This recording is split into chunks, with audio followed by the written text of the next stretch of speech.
السلام علیکم ناظرین، میں عطرت فاطمہ آپ سب کا حسین چینل میں استقبال کرتی ہوں اور تمام مومنین اور امام وقت کی خدمت میں ہمارے اور آپ کے چھٹے امام جعفر صادق علیہ السلام کی شہادت کی تعزیت پیش کرتی ہوں۔ ناظرین، پیغمبر اسلام حضرت محمد مصطفیٰ صلی اللہ علیہ وسلم کے چھٹے جانشین ہمارے اور آپ کے چھٹے امام آج ہمارے درمیان سے رخصت ہو رہے ہیں۔ آج ہمارا 7واں امام یتیم ہو جائے گا۔ جی ہاں ناظرین، جعفر کے متعلق علماء کا بیان ہے کہ جنت میں جعفر نامی ایک شیریں نہر ہے۔ اسی کی مناسبت سے آپ کا یہ لقب رکھا گیا کیونکہ آپ کا فیض عام نہر جاری کی طرح تھا، اس لیے اس لقب سے ملقب ہوئے۔ ناظرین، امام کی ولادت 83 ہجری میں ہوئی۔ اس وقت عبد الملک بن مروان بادشاہ وقت تھا، پھر ولید سلیمان، عمر ابن یزید بن عبد الملک، یزید الناقص، ابراہیم ابن ولید اور مروان الحمار ہوا۔ ناظرین، پھر مروان الحمار کے بعد سلطنت بنی امیہ کا چراغ گل ہو گیا اور بنی عباسیہ کا پہلا بادشاہ عباس صفا اور دوسرا منصور داونقی ہوا۔ ناظرین، اور بات کریں اگر امام کے علم کی تو یہ ظاہر ہے کہ علم ہی انسان کا وہ جوہر غیر فانی ہے جس کے بغیر حقیقی امتیاز حاصل نہیں ہوتا۔ حضرت آدم نے علم کے ذریعے ملائکہ پر فضیلت حاصل کی اور آپ کے اس طرز عمل سے ناگزیر طور پر یہ واضح ہو گیا منصوص من اللہ کو عالم جید ہونا لازمی ہے۔ حضرت امام جعفر صادق علیہ السلام کیونکہ صحیح طور پر منصوص تھے، لہذا آپ کا عالم زمانہ ہونا لازمی تھا، اور یہی وجہ ہے کہ آپ علم کے ان مدارس پر فائز تھے کہ جن علم کی بلندیوں کو پرندہ پر تک نہیں مار سکتا تھا۔ حضرت امام جعفر صادق علیہ السلام جنہیں راسخین فی العلم میں ہونے کا شرف حاصل ہے اور جو اولین اور آخرین سے آگاہ اور دنیا کی تمام زبانوں سے واقف ہیں۔ امام جعفر صادق علیہ السلام بہت بڑے جاہد تھے، خدا سے بے پناہ ڈرتے تھے۔ آپ نے بے انتہا حدیثیں بیان کی، لوگ آپ سے مل کر بے انتہا فائدہ اٹھایا کرتے تھے۔ ناظرین، یوں تو اہل بیت اطہار علم کی برکت سے بھرپور تھے اور علم اولین و آخرین کے مالک، لیکن دنیا والوں نے اس سے فائدہ اٹھانے کے بجائے انہیں قید و بند میں رکھ کر علم کے خزانوں پر ہتھکڑیاں اور بیڑیاں باندھ دیں، ورنہ آج دنیا کسی علم میں خاندان رسالت کے علاوہ کسی کی محتاج نہ ہوتی۔ ناظرین، امام کے اخلاق کی بات کریں تو یقیناً ہمارے لیے ایک درس کا ذریعہ ہوگا۔ ناظرین، ایک روایت میں ملتا ہے کہ ایک دن امام جعفر صادق علیہ السلام نے اپنے ایک غلام کو کسی کام سے بازار بھیجا۔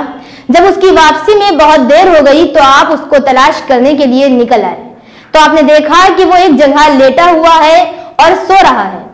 یہاں پر فکر کا مقام ہے کہ امام اس کو جگانے کے بجائے اس کے سرہانے بیٹھ گئے اور پنکھا جھلنے لگے۔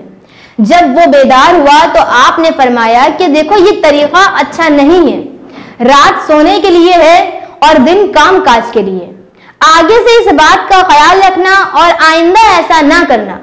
یہ کچھ باتیں جو ہم نے آپ کو بتائیں امام کی زندگی سے کہ جو ہمارے لیے کچھ درس حاصل ہوا، اور اہل بیت کے چاہنے والوں کے لیے تو بس یہی کہہ دینا کافی ہے کہ ان کو اپنا کردار ایسا بنانا چاہیے کہ جب وہ راستہ چلیں تو لوگ بول اٹھیں کہ وہ دیکھو امام کا چاہنے والا جا رہا ہے۔ ناظرین، اب بات کرتے ہیں خلیفہ منصور داونقی کی کہ ابن عباس صفا بن عبداللہ عباسی نے 4 سال 6 مہینے حکومت کرنے کے بعد 136 ہجری میں انتقال کیا اور وقت وفات اپنے بھائی منصور کو اپنا ولی عہد قرار دیا۔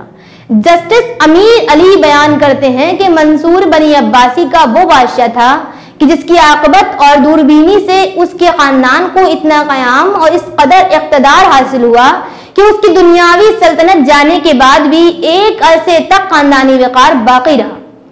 اگر تاریخوں کے اوراق کو پلٹیں تو یہ پتہ چلتا ہے کہ خلیفہ منصور بہت دغاباز، بے رحم، شکی، وسوسی اور سفاق تھا، جس پر اسے شبہ ہوتا کہ یہ ذات یا خاندان اس کے لیے مضر ثابت ہوگا تو اس سے ہرگز زندہ نہ چھوڑتا، اور حضرت علی علیہ السلام کی اولادوں کے ساتھ جو ظلم اس نے کیے، انہیں ظلم نے عباسی تاریخ کے صفوں کو زیادہ سیاہ کیا۔ اسی نے علویوں اور عباسیوں میں عداوت کا بیج بویا۔ اتنا کنجوس بادشاہ تھا کہ ایک ایک چیز پر جان دیتا تھا، اسی لیے اسے داونقی کہا جاتا ہے۔ منصور کو ہمیشہ یہ کھٹکا لگا رہتا تھا کہ آل نبی کی اولاد کہیں اس کو نقصان نہ پہنچائے، اسی لیے وہ سادات کا دشمن تھا۔ اس نے بنی حسین کی جائیداد ضبط کی اور بہت سے سادات کو قتل کروایا۔ بہت کو زندہ دیواروں میں چنوا دیا۔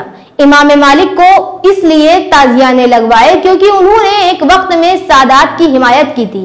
امام ابو حنیفہ کو اس لیے قید کیا کیونکہ انہوں نے ابتدا میں زید شہید کی بیعت کر لی تھی۔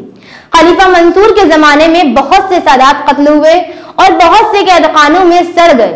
ناظرین، حضرت امام جعفر صادق علیہ السلام کے ساتھ بھی اس کا رویہ یہی تھا۔ جب بنی امیہ کی سلطنت کا زمانہ ختم ہوا تو بنی عباس کی حکومت کا دور چلا اور یہ لوگ بنی امیہ سے بھی زیادہ سادات کے دشمن ثابت ہوئے اور اس سلسلہ عباسی کا دوسرا بادشاہ منصور عباسی ہوا۔ نہ جانے کتنے سیدوں کا اس ظالم نے قتل کروایا۔ سب سے زیادہ تباہی اس ظالم کے دور سلطنت میں حسینی سادات پر آئی۔ ناظرین، پھر اس نازک دور میں امام جعفر صادق علیہ السلام نے کس احتیاط کے ساتھ اپنی زندگی کو بسر کیا اور لوگوں تک اللہ کا پیغام بھی پہنچایا۔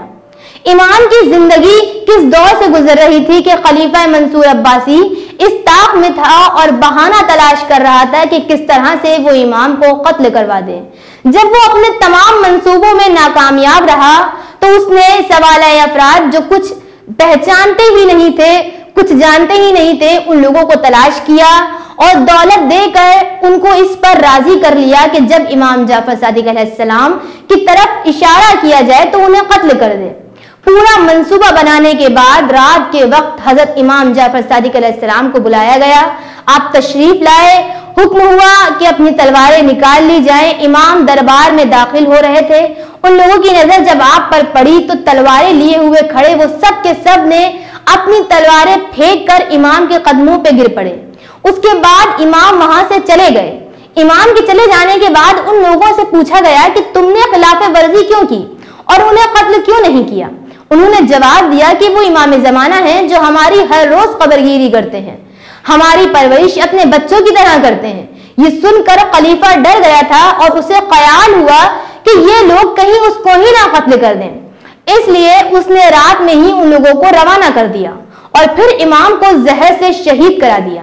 اور امام اس آخری زہر سے شہید ہوئے کہ جو اس نے انگور کے ذریعے امام کو دیا تھا، اور ہمارے اور آپ کے امام زہر دغا سے 15 شوال 148 ہجری میں 65 سال کی عمر میں اس دار فانی سے رحلت کر گئے۔